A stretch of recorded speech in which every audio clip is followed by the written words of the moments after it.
Yeah, I mean, I think people don't make the connection. I think often we feel like the brain is not part of the body. And even people who understand that the brain is, of course, part of the body, we think of food as something that affects our heart and our weight and our cholesterol levels. I mean, there's been so much focus over the past 50 years or so on those isolated parts of our health. And we rarely think about how food affects other aspects of our health. And of course, I've come to understand that you don't need a different diet for each part of the body. Of course, that wouldn't make any sense. All the cells need the same basic nutritional care. And all of the chemistry of the cells, the components of cells come from the food we eat. Where else could they come from?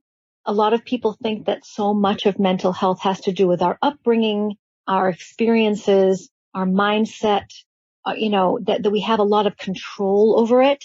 I think people believe we have much more control over it through psychotherapy, for example, or through changing our environment, our relationships. And those things are very, very important. Don't get me wrong. But I think people think that that's most of it.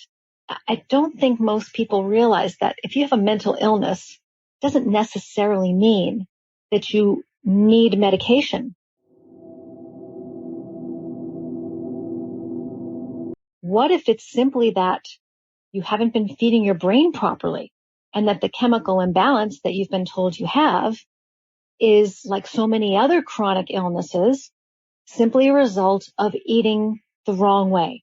And I know that sounds radical and maybe even crazy to some people, but why should the brain be any different? We now understand that so many other health problems are directly related to how we eat. Why should mental illness be any different?